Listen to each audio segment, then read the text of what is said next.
Hello everyone, welcome to Okul, India के सबसे affordable learning platform में आप सभी लोगों का एक बार फिर से बहुत बहुत स्वागत है। आइए अपने इस full course on Indian economy for UPSC, PCS and SSC exams को हम लोग आगे बढ़ाते हैं। और जिस टॉपिक की हम लोग बात कर रहे हैं वो है नेशनल इनकम अकाउंटिंग। ठीक है, लेक्चर 39 इस कोर्स का ओवरऑल रहने वाला है। नेशनल इनकम अकाउंटिंग चैप्टर का ये पार्ट 5 रहने वाला है। ठीक है, और आज हम लोग जो second method of income accounting है, that is your expenditure method, उसकी बात करेंगे।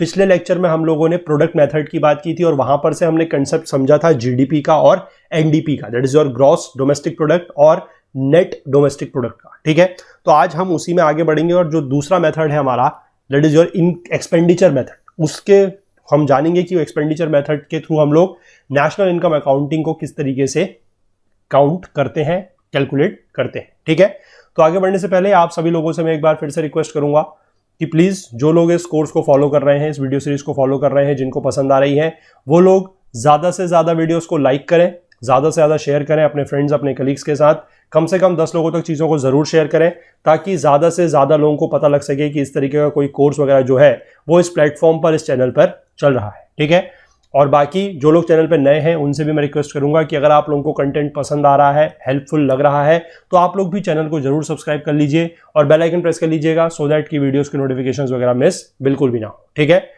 और बाकी नोट्स वगैरह को लेकर मैं आप लोगों को बता दूं कि जो हमारा फुल कोर्स है, ठीक है, इसका जो फुल कोर्स है, मतलब ये पूरा का पूरा इकोनॉमी का जो फुल कोर्स होगा वो बहुत जल्द आपको, हो सकता है कि आज या कल में, 1 या 2 दिन के अंदर आपको वेबसाइट में वो दिखने लगेगा। उस कोर्स में आप लोग एनरोल कर सकते हैं, तो वहां पर आप लोगों को वीडियोस के साथ साथ नोट्स और क्विजेस जो है वो भी मिलेंगे। और वैलिडिटी के बारे में मैं आप लोगों को बता दूं कि वैलिडिटी उस कोर्स की रहेगी लाइफ टाइम। जब तक आप लोग तैयारी करना चाहते हैं, उस कोर्स को आप एक बार परचेस कर लेंगे तो वहां से आप उसको पढ़ सकते हैं। ठीक है, चलिए तो स्टार्ट करते हैं आज का लेक्चर। देखिए, आज हम बात करने वाले हैं एक्सपेंडिचर मेथड को लेकर। एक्सपेंडिचर मेथड क्या होता है, इसके बारे में मैं आपको बहुत ही ज्यादा डिटेल में समझाऊंगा। ठीक है, रेफरेंस की अगर मैं बात करूं कि कहां पर से ये चीजें मैं आपको समझा रहा हूं, तो class 12th introductory macro economics की जो बुक है वहां पर से। ठीक है, वहां पर चीजें दी हुई है, लेकिन उसको मैंने और सिंप्लीफाई करके आप लोगों को समझाने की कोशिश की है। जिन लोगों ने पिछला पार्ट पढ़ा है, जो 38th लेक्चर था, जिन्होंने वो पढ़ा है, उसमें जो हमने प्रोडक्ट मेथड को लेकर बात की है, जिस तरीके से मैंने आपको जीडीपी वगैरह समझाया, अगर आपको वो मेथड के थ्रू समझ में आ गया है तो आप प्लीज मुझे जरूर बताइएगा, अपने फीडबैक्स वगैरह जरूर दीजिएगा।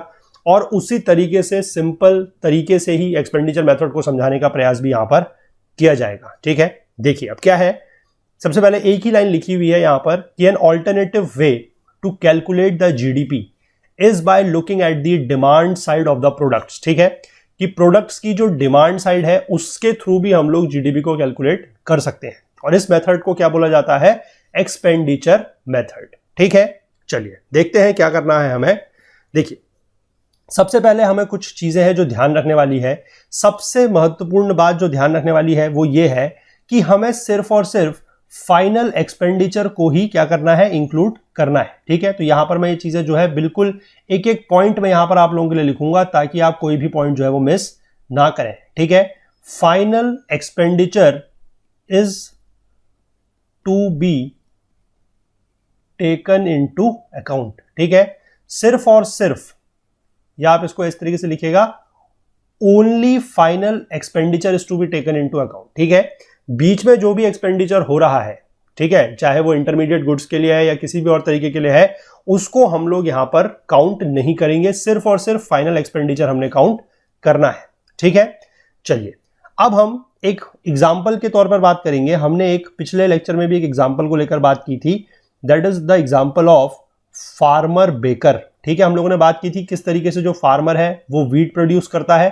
ठीक है, और वो व्हीट किसको बेचता है, जो ब्रेड मेकर है, जो बेकर है उसको, और वो उससे ब्रेड बनाता है। ठीक है, तो इस एग्जाम्पल की अगर हम बात करें तो फाइनल एक्सपेंडिचर कितना होगा। ठीक है, फाइनल एक्सपेंडिचर कितना होगा, देखिए फाइनल एक्सपेंडिचर होगा 50 रुपए का और 200 रुपए का। ठीक है, कैसे होगा मैं भी आपको बताता हूं। देखिए, ये 50 रुपए का जो एक्सपेंडिचर है ये तो आएगा फार्मर की तरफ से, क्योंकि फार्मर ने क्या किया था, अगर आपको याद होगा तो फार्मर ने 100 रुपए का तो व्हीट प्रोड्यूस किया था, जिसमें से 50 रुपए का व्हीट दे दिया था बेकर को, जो ब्रेड बनाने वाला है उसको। ठीक है, तो बाकी वो 50 रुपए का ही वीट उसके पास बचा है जिसको वो इकोनॉमी में बेच सकता है, ठीक है ना। और वो इकोनॉमी में जो वो 50 रुपए का वीट बेचेगा तो बदले में उसके पास 50 रुपए आएंगे, तो that is how the farmer will have 50 rupees. और बाकी जो बेकर है, जो ब्रेड बनाने वाला है, वो 200 रुपए की उसने ब्रेड बनाई है, तो वो उस पूरी की पूरी ब्रेड को बेच के 200 रुपए कमा सकता है, वहां पर उसका जो पैसा है वो आएगा, ठीक है। तो this is the contribution from the baker, ठीक है। तो ओवरऑल जो हमारा फाइनल एक्सपेंडिचर होगा वो कितना होगा, 250 रुपए का। और पिछले पार्ट में जाके एक बार आप चेक कीजिएगा कि वहां पर हमने जो प्रोडक्ट मेथड से बात की थी वहां पर भी हमारा ओवरऑल जो पैसा आ रहा था, जो पूरा प्रोडक्शन आ रहा था, वो 250 रुपए का ही आ रहा था। तो इससे आप एक बात बहुत अच्छे से समझ सकते हैं कि चाहे हम एक्सपेंडिचर मेथड के थ्रू बात करें, चाहे प्रोडक्ट मेथड के थ्रू बात करें, या अगले लेक्चर में हम लोग इनकम मेथड की बात करेंगे जो तीसरा मेथड है, हर तरीके से कैलकुलेट करने में आपकी जो जीडीपी है वो सेम ही आएगी, ठीक है। जीडीपी में कभी भी अंतर नहीं आएगा। ऐसा मत समझिएगा कि अगर हम एक मेथड से जीडीपी कैलकुलेट कर रहे हैं तो कुछ और आएगी, दूसरे मेथड से कैलकुलेट कर रहे हैं तो कुछ और आएगी, ऐसा बिल्कुल भी नहीं, ठीक है।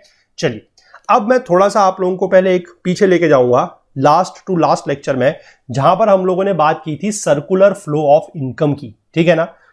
वहां पर हमने क्या बात की थी, देखिए वहां पर हमने कुछ इस तरीके की बात की थी कि हमारे पास एक फर्म है, ठीक है, हमारे पास कोई फर्म थी और हमारे पास हाउस होल्ड था, ठीक है।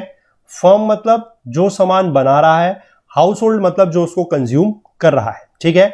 हम कौन से मार्केट की बात कर रहे थे, ये this was our goods and services market, ये हमारी गुड्स एंड सर्विसेज मार्केट थी, ठीक है। लेक्चर आप अगर चाहे रेफर करना, अगर आप लोगों ने नहीं पढ़ा है तो लास्ट टू लास्ट लेक्चर यानी कि 37th लेक्चर जो है जिस पे हमने सर्कुलर फ्लो ऑफ इनकम की बात की है, वहां पर मैं आपको ले गया हूं, ठीक है ना। देखिए इसमें हमने दो तरीके से बात की थी कि जो हाउस होल्ड है वो क्या करेंगे, वो पैसा खर्च करेंगे, ठीक है। वो पैसा खर्च करेंगे किस लिए, उनको सामान चाहिए तो वो पैसा खर्च करेंगे और फर्म्स उनको बदले में यहां से सामान देगा, ठीक है। तो यहां पर हमने बात की थी एक पॉइंट बी की और यहां पर हमने बात की थी एक पॉइंट ए की, ठीक है, अगर आपको याद हो तो। और ये जो बी पॉइंट है यानी कि जितना यहां से यहां सामान जा रहा है, फर्म से जितना भी हाउस होल्ड की तरफ को सामान जा रहा है, वो हम पिछले लेक्चर में उसको समझ चुके हैं, that is our product method, ठीक है। और उस सामान को खरीदने के लिए हाउस होल्ड जितना पैसा खर्च कर रहे हैं, ठीक है, हाउस होल्ड जितना भी पैसा खर्च कर रहे हैं वो क्या है, एक्सपेंडिचर, ठीक है। आप इसको दो तरीके से कह सकते हैं, चीज एक ही है हालांकि, लेकिन आप उसको कह दो तरीके से सकते हैं। कैसे कि या तो यह एक्सपेंडिचर है, ठीक है, या तो यह एक्सपेंडिचर है जो हाउस होल्ड कर रहे हैं सामान खरीदने के लिए, ठीक है। और या फिर आप इसको इस तरीके से भी कह सकते हैं, जो ये फर्म है, इस फर्म का ये क्या है, रेवेन्यू है, ठीक है। इस फर्म के पास ये पैसा आ रहा है तो this is also known as the revenue of the firm, ठीक है। तो एक्सपेंडिचर मेथड में आप ध्यान रखिएगा कि हाउस होल्ड के द्वारा किया गया एक्सपेंडिचर और फर्म द्वारा कमाया गया रेवेन्यू जो है वो सेम है, उसमें कोई भी अंतर नहीं, ठीक है। इस बात को आप बड़े अच्छे से समझ जाइए, ठीक, यहां तक आप बात को समझ गए। चलिए ठीक है, अब इसके बाद मैं आपको आज के लेक्चर को लेकर थोड़ा सा चीजें बता रहा हूं। देखिए सबसे पहले आप ये नोट डाउन कीजिए कि हम जिन गुड्स की बात करेंगे वो कौन कौन से गुड्स होंगे, टाइप्स ऑफ गुड्स जो हम बात करने वाले हैं वो कौन कौन से होंगे, ठीक है। वो फाइनल गुड्स होंगे।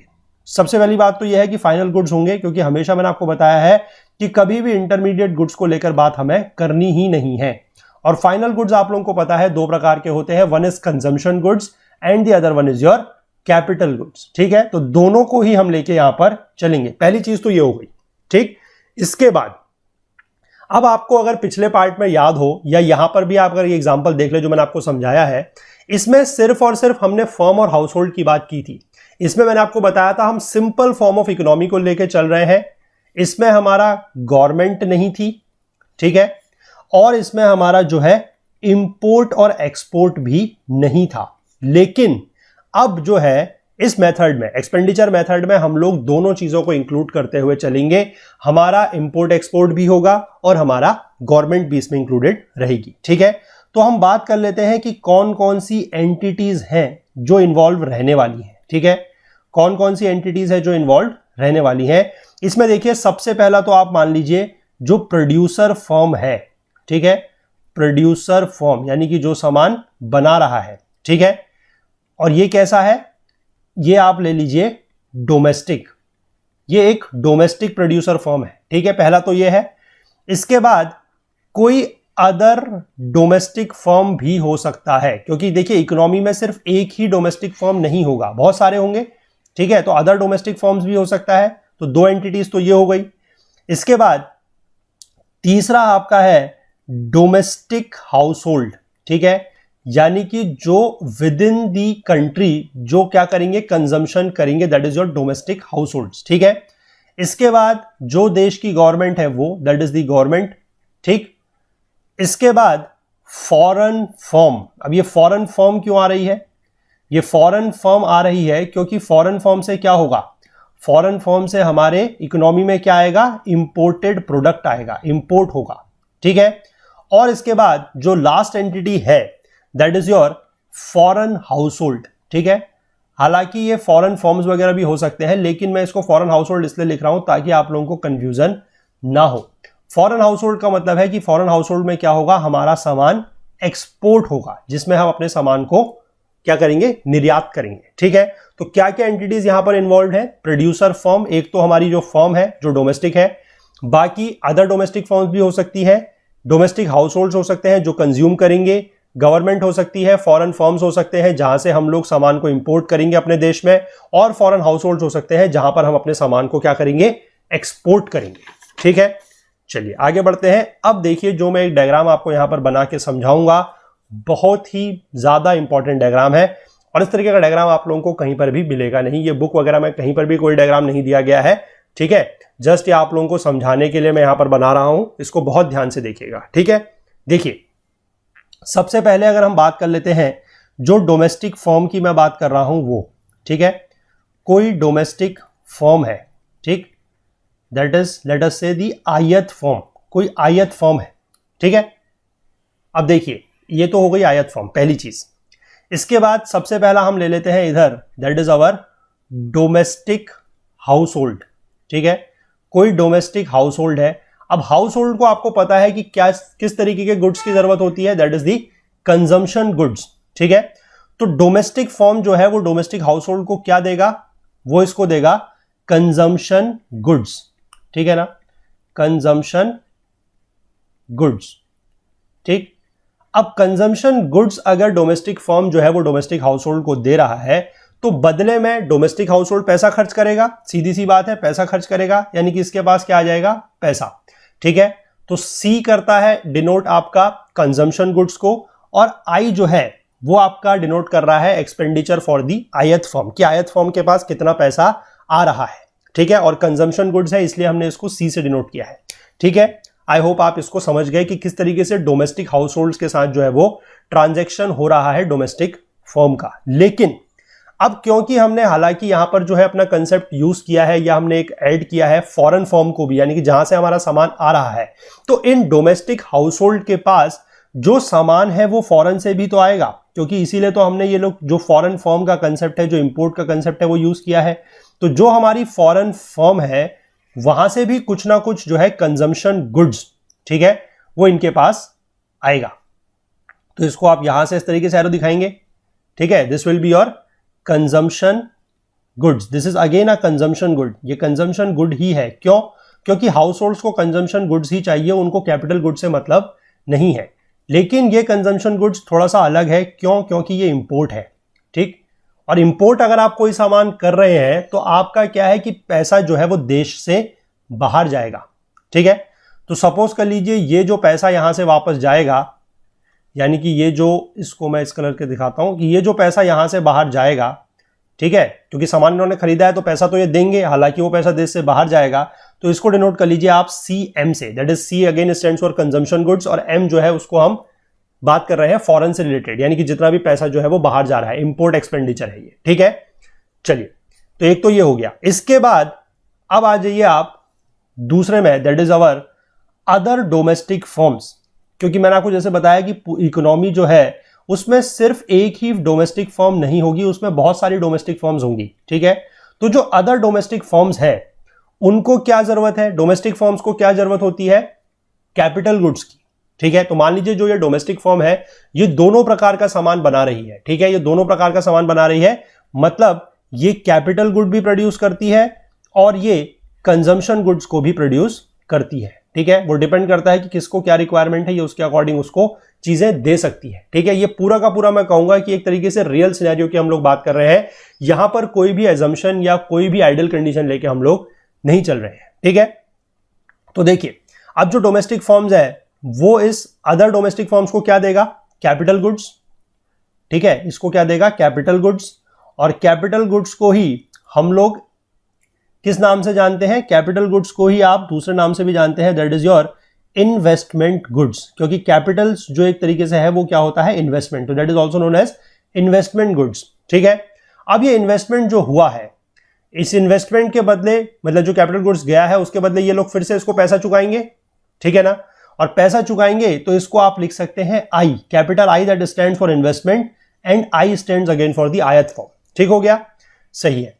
इसके बाद देखिए जो ये डोमेस्टिक फॉर्म्स को कैपिटल गुड्स चाहिए, फिर से वही बात कि क्या वो सिर्फ और सिर्फ डोमेस्टिक फॉर्म द्वारा ही दिए जाएंगे, नहीं, वो ये फॉरेन फॉर्म से भी तो आएंगे। क्यों, क्योंकि फिर से हमने वही बात है कि इंपोर्ट का कंसेप्ट यहां पर यूज किया हुआ है। ठीक है, तो यहां से जो आपका सामान है, यानी कि जो आपका फॉरेन फॉर्म से जो सामान जाएगा डोमेस्टिक फॉर्म को इस तरीके से, ठीक है, दैट विल बी, और क्या होगा वो, इन्वेस्टमेंट गुड्स। ठीक है, उनको आप यहां पर फिर से लिखेंगे, that will be our investment goods. ठीक है, और हालांकि उसको आप डिफरेंशिएट करेंगे पहले वाले से, तो यहां पर आप लिख लीजिएगा इंपोर्ट, ये इंपोर्टेड है। ठीक है, अब फिर से वहां से सामान इंपोर्ट होके आ रहा है तो बदले में क्या होगा, वो लोग पैसा देंगे, तो यहां से फिर से पैसा जो है वो फॉरेन फॉर्म के पास चला जाएगा and that will be I M. ठीक है, एम जो है स्मॉल सबस्क्रिप्ट एम, वो डिनोट कर रहा है इंपोर्ट वाले सामान का पैसा। ठीक है, कि जो भी आप सामान इंपोर्ट कर रहे हैं उसके बदले में जो पैसा देश से बाहर जा रहा है वो है। ठीक है, चलिए, तो आप दो का कंसेप्ट समझ गए कि डोमेस्टिक हाउस होल्ड और डोमेस्टिक फॉर्म्स का क्या हो रहा है। अब हमें तीसरी एंटिटी यहां पर इंट्रोड्यूस करनी है जो है हमारी गवर्नमेंट। ठीक है, गवर्नमेंट। अब देखिए गवर्नमेंट का क्या रोल है कि गवर्नमेंट जो है वो दोनों प्रकार का सामान जो है वो खरीदेगी। ठीक है, दोनों प्रकार का सामान जो है खरीदेगी, that is the final good, वो कैपिटल गुड भी होगा, वो कंजम्पशन गुड भी होगा। ठीक है, तो यहां से सरकार जो है सामान इनसे खरीदती है। ठीक है, और वो किस प्रकार का सामान है, मैं इसको यहां पर लिख दे रहा हूं, that is your final good. ठीक है, वो फाइनल गुड्स है, final goods will include both. ठीक है, that is your capital good as well plus consumption goods as well. ठीक है, अब इसके बाद सरकार ने अगर इनसे सामान खरीदा है तो सरकार भी इनको पैसा देगी, तो वापस यहां से जो पैसा जाएगा that will be denoted by G I. ठीक है, G for government, I for the आयत फॉर्म का जो रेवेन्यू है वो। ठीक है, लेकिन फिर से वही बात है, क्योंकि यहां पर इंपोर्ट का कंसेप्ट हम लोग यूज कर रहे हैं, तो सरकार जो है वो बाहर से यानी कि विदेशी फॉर्म, फॉरेन फॉर्म से भी सामान उठाएगी, तो उसके लिए फिर से यहां से इस तरीके से सामान आएगा, that will again be your final goods. ठीक है, जो सरकार लेगी that is again your capital goods plus consumption goods. लेकिन इसको आप ध्यान रखेंगे, फिर से इसको थोड़ा सा डिफरेंशिएट करने के लिए आप लोग यहां पर लिख लीजिएगा इंपोर्ट। ठीक है, और सरकार ने यहां से सामान इंपोर्ट किया तो बदले में सरकार को यहां पैसा देना पड़ेगा, that will be G M. ठीक है, इतना आप समझ गए। ठीक है, एक चीज हमें यहां पर सिर्फ और इंट्रोड्यूस करनी है, वो है जो हमारी लास्ट एंटिटी एक बची हुई है, that is your foreign house hold. ठीक है, मैं फिर से कहूंगा कि ये फॉरेन फॉर्म्स भी हो सकते हैं, लेकिन फॉरेन हाउस होल्ड इसलिए दिया जा रहा है ताकि आप लोग इसमें कंफ्यूज ना करें। अब फॉरेन हाउस होल्ड्स में हमारा डोमेस्टिक फॉर्म क्या करेगा, डोमेस्टिक फॉर्म यहां से सामान भेज सकता है इधर in the form of export, निर्यात के फॉर्म में। ठीक है, और सामान अगर वो यहां भेज रहा है तो बदले में उसके पास क्या होगा, यहां से पैसा आएगा। ठीक है ना, पैसा जरूर आएगा, अगर आप कोई भी सामान को एक्सपोर्ट कर रहे हैं तो पैसा आएगा, that will be X for export और I that is your for the आयत फॉर्म। ठीक है, अब इसके लिए फॉरेन हाउस होल्ड्स को जो फॉरेन फॉर्म से सामान मिल रहा है या उसके बदले में जो भी ट्रांजैक्शन हो रहा है उससे हमारे देश की इकोनॉमी में कोई फर्क नहीं पड़ रहा, तो उसको हम डील नहीं करेंगे। ठीक है, आप समझ गए। मान लीजिए फॉरेन हाउस होल्ड है, मान लीजिए रशिया है। ठीक है, रशिया से हम कुछ सामान, रशिया जैसे मान लीजिए फॉरेन हाउस होल्ड आपका रशिया है। ठीक है, और ये जो फॉरेन फॉर्म नीचे दिखाया गया है ये अमेरिका है। अब अमेरिका और रशिया के बीच में आपस में कहीं भी कोई ट्रांजैक्शन हो रहा है तो उससे हमें कोई मतलब नहीं है। ठीक है ना, उससे हमें कोई मतलब नहीं है, उससे हमारी देश की इकोनॉमी में कोई फर्क नहीं पड़ने वाला है। ठीक है, इस बात को आप समझ गए। चलिए अब इसको थोड़ा सा हम लोग मैथमेटिकल फॉर्म में जो है वो लिख लेते हैं, क्योंकि हमने चीजें सारी की सारी जो है वो समझ ली है। ठीक है, जो हमारा कंजम्पशन गुड्स है, सिर्फ और सिर्फ कंजम्पशन गुड्स की मैं बात कर रहा हूं, यानी कि जो हाउस होल्ड से रिलेटेड है, ठीक है, कंजम्पशन गुड्स। और किससे रिलेटेड है ये भी मैं यहां पर साथ के साथ लिखते जाऊंगा ताकि आप लोगों को कंफ्यूजन ना हो। That is domestic house hold से संबंधित, ठीक है, डोमेस्टिक हाउस होल्ड से जो संबंधित है, इसमें टोटल एक्सपेंडिचर की अगर हम बात कर लें, जो टोटल एक्सपेंडिचर ये लोग कर रहे हैं, ठीक है, ध्यान रखिएगा, टोटल एक्सपेंडिचर, वो टोटल एक्सपेंडिचर अगर आपका सी है, ठीक, पूरी की पूरी इकोनॉमी में बात हो रही है, अगर वो सी है तो दैट विल बी आयत फर्म, यानी कि जो आपका डोमेस्टिक मार्केट में हम लोग बेच रहे हैं, ठीक है, जो डोमेस्टिक मार्केट में पैसा खर्च किया जा रहा है CI, उसका आप लोग समेशन कर लीजिए from I equal to 1 to n, अगर n नंबर ऑफ आपके इस तरीके के जो फॉर्म्स वगैरह हैं इकोनॉमी में, ठीक है, प्लस CM, यानी कि ओवरऑल जो आपका पैसा खर्च हो रहा है इंपोर्ट में, क्योंकि इंपोर्टेड सामान भी आ रहा था कंजम्पशन गुड्स, तो ये उसको पैसा जो जितना पूरा का पूरा पैसा दिया गया है वो है, ठीक है। यानी कि यहां से अगर आप इसको थोड़ा सा इस तरीके से सिंप्लीफाई करें कि summation of CI I equals to 1 to n will be equal to C minus CM, ठीक है, ये चीज आप समझ गए। इसके बाद आपका जो दूसरा पार्ट है that is your investment goods, ठीक है, जो कहां जा रहा है बताता हूं मैं अभी आपको कहां जा रहा है। वो इन्वेस्टमेंट गुड्स जो है वो आपका जा रहा था अदर डोमेस्टिक फर्म्स जो है उनके पास, ठीक है ना, अदर डोमेस्टिक फर्म्स जो थे उनके पास, उनका जो पूरा कंजम्पशन है या जो उनका पूरा टोटल एक्सपेंडिचर है वो कितना है। अगर उनका जो टोटल एक्सपेंडिचर है, यानी कि वो जितना पैसा जो है दे रहे हैं वो कितना है, वो दो तरीके से दे रहे हैं, एक तो आयत फर्म को दे रहे हैं और दूसरा कहां दे रहे हैं, जो सामान इंपोर्ट होकर आ रहा है उस पर, तो दैट इज I, यानी कि टोटल अगर I है तो that will be again summation of II where I stands from 1 to n plus IM। ये IM फिर से जो है ये एग्रीगेट है, ये टोटल का एग्रीगेट है, ठीक है, कि टोटल जो आपका सामान इंपोर्ट होके आया है उस पर कितना पैसा खर्च हुआ है, ठीक है। तो इसको भी आप यहां से सिंप्लीफाई कर लीजिए, where summation II where I tends from 1 to n will be equal to I minus IM, ठीक है। चलिए, ये दो का हमने क्लियर कर लिया। अब हम तीसरा क्लियर करते हैं, दैट इज अवर गवर्नमेंट, ठीक है। अब गवर्नमेंट में आपको पता है कि दोनों प्रकार का सामान जाएगा, या मैं पहले ही आपको बता चुका हूं, दोनों प्रकार का सामान मतलब आपका कैपिटल गुड्स भी है प्लस आपका कंजम्पशन गुड्स भी है, ठीक है ना, कैपिटल गुड्स कंजम्पशन गुड्स दोनों है।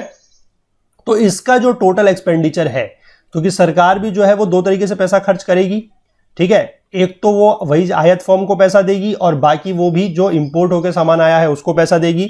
तो उसको अगर हम डिनोट कर लेते हैं G से, तो that will be equal to again summation of GI where I stands from 1 to n plus GM, ठीक है। सिंप्लीफाई कर लीजिए, summation of GI I stands from 1 to n equal to G minus GM, ठीक है। बहुत आसान है, देखिए चीजें आपको पढ़ने में अगर आप NCERT से पढ़ेंगे तो आई होप आपको थोड़ा सा डर लग सकता है, लेकिन जिस तरीके से मैं आपको यहां पर समझा रहा हूं आई होप कि डरने की बिल्कुल भी जरूरत नहीं है और आप इन चीजों को बहुत अच्छे से यहां पर समझ रहे होंगे, ठीक है। मुझे बताइएगा जरूर कि आपको किस तरीके से लगती है ये चीजें, ठीक है, पढ़ाया हुआ समझ में आता है नहीं आता है जरूर बताइएगा, ठीक है। ठीक है, ये तीन हमने बात कर ली। अब जो चौथी एंटिटी हमारी इन्वॉल्व है एक और है, ठीक है, जहां से हमारे पास पैसा आएगा, और वो है एक्सपोर्टेड गुड्स, ठीक है, कि जो सामान हम लोग बाहर बेच रहे हैं, जिसको हम एक्सपोर्ट कर रहे हैं, जिसका हम लोग निर्यात कर रहे हैं, उसका भी तो हमारे पास कुछ ना कुछ पैसा आएगा ना, जो हमारे आयात फर्म है उसके पास। That is you can say related to the foreign households, ठीक है। ये फॉरेन हाउस होल्ड्स वगैरह जो है ये बुक में आपको कहीं पर भी लिखा हुआ नहीं दिखाई देगा वर्ड, ये मैंने सिर्फ आप लोगों के समझने के लिए, बेटर अंडरस्टैंडिंग के लिए इन टर्म्स को यहां पर इंट्रोड्यूस किया है। तो इसको आप बुक में ढूंढ के ये मत पूछेगा कि सर ये बुक में तो है नहीं, आपने कहां से लाए। मैं आपको पहले ही कॉशन दे दे रहा हूं, ये डिस्क्लेमर है मेरी तरफ से कि ये सारा का सारा मेरा बनाया हुआ कंसेप्ट मैं आपको यहां पर समझा रहा हूं, ठीक है। इस तरीके से डायग्राम वगैरह भी आपको बुक में नहीं मिलेगा। टोटल एक्सपेंडिचर जो है वो है XI, ये वो पैसा है जो हम सामान को एक्सपोर्ट कर रहे हैं, उसके बदले में हमारे पास पैसा आ रहा है, ठीक है। मैं फिर से कहूंगा कि इसमें XM का कोई मतलब नहीं है, क्योंकि foreign firm foreign house hold को क्या सामान दे रही है, रशिया US को क्या सामान बेच रहा है, उससे हमें कोई मतलब नहीं है, वो हमारी देश की इकोनॉमी में कोई फर्क नहीं डालने वाला है, ठीक है ना। चलिए अब देखिए, अगर हम बात कर लेते हैं कि टोटल रेवेन्यू, जो पूरा का पूरा रेवेन्यू या जो राजस्व है, टोटल रेवेन्यू रिसीव्ड बाय आयत फर्म, रिसीव्ड बाय जो हमारा आयत फर्म था उसके द्वारा कितना रेवेन्यू रिसीव किया गया है, ठीक है, आयत फर्म, इसको अगर हम डिनोट करते हैं इन टर्म्स ऑफ RVI, ठीक है, तो वो कितना है?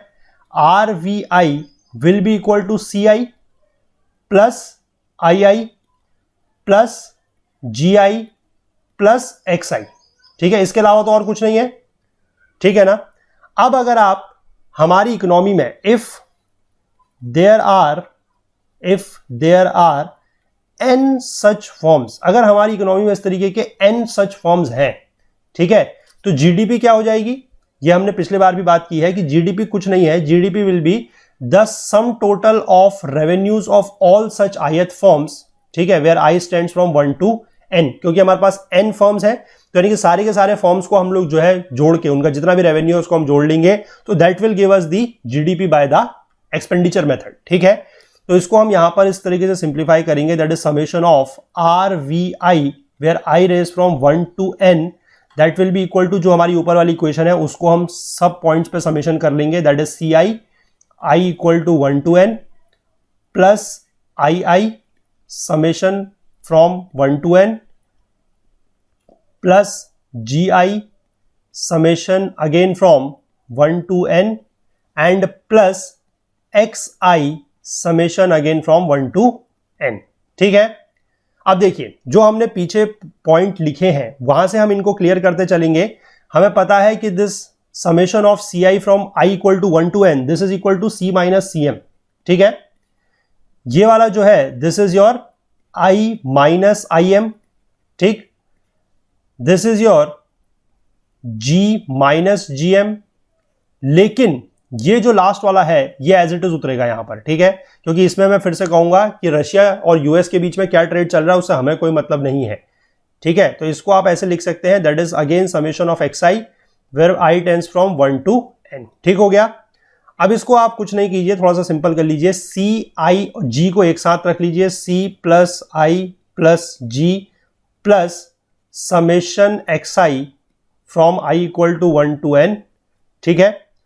और इसके बाद जो माइनस वाले टर्म है उनको आप एक साथ रख लीजिए, सिंपल मैथमेटिक्स है, ठीक है, minus CM plus IM plus GM, ठीक है, सिंपल है। और इन तीन टर्म्स को, ये आपका टोटल क्या है, जितना हमारा खर्च हो रहा था एग्रीगेट इंपोर्ट में, ठीक है, तो इसको आप यहां पर इस तरीके से M के फॉर्म में डिनोट करके लिख दीजिएगा, एग्रीगेट इंपोर्ट एक्सपेंडिचर, कि जितना सामान हम लोगों ने इंपोर्ट किया है, आयात किया है, उसकी वजह से जितना पैसा हमारा क्या हुआ है, देश के बाहर गया है, ये वो है, ठीक है। और हम इसको माइनस क्यों कर रहे हैं, क्योंकि देखिए टोटल खर्चा, ये तो है टोटल खर्चा, ठीक है, कि किसी भी इकोनॉमी द्वारा कितना टोटल खर्चा किया जा रहा है वो है, ये है कि आपका कंजम्पशन गुड्स पे कितना खर्चा हो रहा है, ये है कि आपका जो अदर फर्म्स है वो इन्वेस्टमेंट गुड्स यानी कैपिटल गुड्स पे कितना खर्चा कर रहे हैं, ये है कि सरकार कितना खर्चा कर रही है, और ये है कि हमारे पास एक्सपोर्ट से कितना पैसा आ रहा है, ठीक है। इन सबको आप जोड़ेंगे और इसमें से आप वो पैसा जो है माइनस करेंगे जो देश के बाहर गया है in the form of import expenditure, ठीक है। और जैसे ही आप इसको यहां से माइनस करेंगे तो आपको जो टर्म मिल जाएगा that will be your GDP, ठीक है, यानी कि GDP will be equal to C plus I plus G plus summation XI, I range from 1 to n और माइनस M, बस। तो ये पूरा का पूरा जो टर्म है यही, ठीक है, ये जो पूरे की पूरी कहानी मैंने आपको समझाई ये कुछ नहीं है, this is your GDP as per, ठीक है, this expression denotes GDP as per expenditure method, ठीक है। मैंने इसको अपनी तरफ से जितना सिंपल हो सकता था उतना सिंपल करके और उतने ही अच्छे तरीके से आप लोगों को समझाने का प्रयास किया है। आई होप कि आप लोगों को ये चीज़ समझ में आई होगी, ये तरीका पसंद आया होगा। अगर आया है तो प्लीज़ मुझे इसके बारे में ज़रूर आप लोग कमेंट सेक्शन में बताइएगा, ठीक है, क्योंकि अगर आप लोग बताएंगे नहीं तो फिर चीज़ें हमें समझ में नहीं आती हैं कि आप लोगों को समझ में चीज़ें आ रही हैं कि नहीं आ रही हैं, ठीक है। इसलिए जो भी आप लोगों के लिए मेहनत यहाँ पर की जा रही है हमारे तरफ से, उसके बारे में आप लोग ज़रूर थोड़ा सा हमें बताएंगे, ठीक है। चलिए, तो आज इसमें इतना ही रखेंगे। एक मेथड हमने सीख लिया है, एक मेथड हमारा जो है इनकम मेथड वो और है, वो हम कल के लेक्चर में कवर कर लेंगे। तो अगर आप लोगों को ये लेक्चर पसंद आया है तो प्लीज़ लाइक ज़रूर कीजिएगा, ज़्यादा से ज़्यादा शेयर कीजिएगा इसको अपने फ्रेंड्स, अपने कलीग्स के साथ, अपने दोस्तों के साथ, क्योंकि मुझे जो चीज़ लग रही है कि यहाँ पर आपको चीज़ें काफ़ी अच्छे तौर पर मिल रही हैं, ठीक है। और अगर हम बात कर लेते हैं पेड कोर्स की भी, तो वो भी बहुत ही ज़्यादा अफोर्डेबल रेट्स पे हैं। 100 रुपये, 150 रुपये, 200 रुपये का अगर आपको कोर्स मिल रहा है, जिसमें आपको इतने सारे वीडियो लेक्चर्स और इतने सारे नोट्स वगैरह मिलेंगे, क्विजेस वगैरह मिलेंगे, तो उसमें वो एक मैं कहूँगा कि बहुत अच्छी डील है। हालांकि इसका अभी कोर्स आप लोगों को नहीं दिख रहा होगा वेबसाइट पर, लेकिन आई होप कि 1 से 2 दिन के अंदर अंदर वो आपको दिखने लगेगा, तो वहां से भी आप इस कोर्स को एनरोल कर सकते हैं, ठीक है। बाकी अब कोई अगर आप लोगों को डाउट होता है तो अपनी क्वेरीज वगैरह आप लोग जरूर पूछेगा, कमेंट जरूर कीजिएगा, ताकि हमें पता लगे कि आप लोग चीजें जो है वो रेगुलरली फॉलो कर रहे हैं, वीडियोस वगैरह देख रहे हैं। बाकी हमसे ज्यादा जुड़ने के लिए हमारा Facebook page, Twitter page, Telegram channel का आप लोग यूज कर सकते हैं, या फिर अगर आप हमसे कोई और बात शेयर करना चाहें, कुछ पूछना चाहें या कुछ चीज़ बताना चाहें, तो उसके लिए आप हमारी ईमेल आईडी का यूज़ भी कर सकते हैं, okul.co@gmail.com। और अगर आप जो टेलीग्राम चैनल है वहाँ के थ्रू भी आप लोग अपने डाउट्स वगैरह पूछ सकते हैं, अगर कभी कोई डाउट होता है इस सब्जेक्ट को लेकर, किसी और सब्जेक्ट को लेकर, कभी भी कोर्स वगैरह परचेस करने के टाइम पर अगर कोई डाउट होता है तो उसको लेकर। और बाकी मैं आप लोगों के साथ एक मोबाइल नंबर यहाँ पर शेयर कर रहा हूँ, इस मोबाइल नंबर के थ्रू भी आप लोग, अगर आपको कभी कोई डाउट होता है, ठीक है, मान लीजिए कभी कोई प्रॉब्लम आती है, तो इस नंबर पर आप लोग व्हाट्सएप कर सकते हैं, दैट इज 9498086380, ठीक है। इस नंबर पर आप लोग व्हाट्सएप करके अपना जो डाउट है वो क्लियर कर सकते हैं, ठीक है। चलिए मिलते हैं अगले लेक्चर में, तब तक के लिए अपना बहुत बहुत ध्यान रखिएगा। Please do take care of yourself. Thank you, have a nice day, bye bye.